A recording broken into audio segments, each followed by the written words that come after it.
बीती रात पाली में गैस से भरा एक टैंकर पलट गया। हादसे के बाद गैस रिसाव होने लगा। इस मौके पर अफरा तफरी मच गई। राहत की बात यह रही कि वहां मौजूद टैंकर चालकों ने तुरंत टैंकर के पास पहुंचकर गैस रिसाव वाले स्थान पर गीला कपड़ा बांध दिया, जिससे गैस का रिसाव कम हो गया, नहीं तो कुछ बड़ा हादसा हो सकता था। टैंकर पलटने से चालक गंभीर रूप से घायल हुआ है, जिसे लोगों ने अस्पताल में भर्ती करवाया है।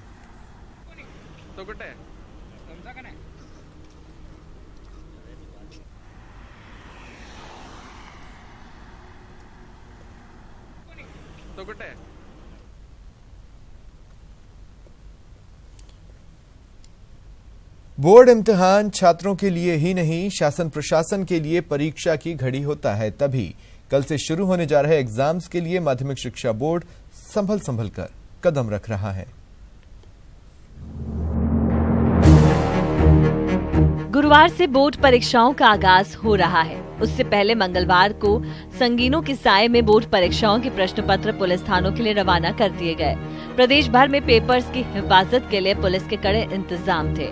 सुबह से ही पेपर लेने के लिए संस्था प्रधानों से लेकर शिक्षक और अधिकारी अपनी बारी का इंतजार करते दिखाई दिए। आज हम जो प्रश्न पत्र वितरण कर रहे हैं वो थानों में जाएंगे और थाने से परीक्षा से 1 घंटा पहले केंद्राधीक्षक, उसका अतिरिक्त केंद्राधीक्षक और वहाँ जो उपस्थित पेपर कोऑर्डिनेटर है थाने में, उनकी उपस्थिति में अलमारी से जिस दिन परीक्षा है उसी दिन का प्रश्न पत्र वो निकालेंगे। बोर्ड परीक्षाओं में नकल रोकने के लिए उड़न दस्तों की चौकस निगाहें रहेंगी। जिला शिक्षा अधिकारी 2 ब्लॉक के बीच में एक उड़न दस्ता तैनात करेंगे। वहीं बोर्ड के फ्लाइंग स्क्वाड प्रदेश के किसी भी हिस्से में औचक निरीक्षण करेंगे। भरतपुर संभाग और शेखावाटी अंचल के स्कूलों पर बोर्ड की पैनी निगाहें हैं। संवेदनशील परीक्षा केंद्रों पर नकल रोकने के लिए सीसीटीवी कैमरों की मदद ली जाएगी। निजी स्कूलों के परीक्षा केंद्रों पर इस बार सतर्कता पहले से ज्यादा है।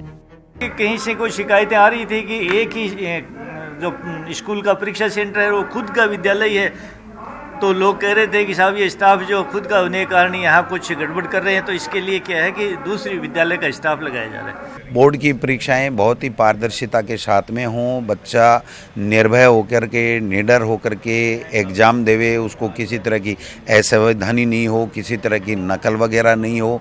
इसके लिए जो टीमें, फ्लाइंग टीमें हैं वो गठित कर दी गई हैं। प्रशासन को चुस्त दुरुस्त कर दिया गया है। जहाँ से शिकायतें आती थी, माध्यमिक शिक्षा बोर्ड की परीक्षाओं के सुचारू संचालन के लिए सरकार ने हर संभव कदम उठाए हैं। युवा आईएएस नथमल डीडेल को बोर्ड अध्यक्ष का कार्यभार सौंपा गया है।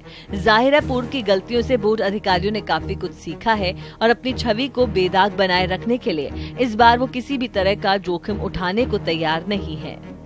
बोर्ड परीक्षाओं में नकल की रोकथाम और प्रश्न पत्रों को आउट होने से रोकना सरकार के लिए सबसे बड़ी चुनौती है। लिहाजा माध्यमिक शिक्षा बोर्ड फूंक कर कदम रख रहा है ताकि पारदर्शी परीक्षा प्रणाली पर किसी भी तरह के सवाल न उठाए जा सकें। इसलिए प्रश्न पत्रों की सुरक्षा भी ईवीएम की तरह हो रही है ताकि कहीं भी गड़बड़ी होने से पहले ही रोक दी जाए। कैमरा पर्सन दिलीप चेची के साथ बाबूलाल धायल, न्यूज़ 18 जयपुर।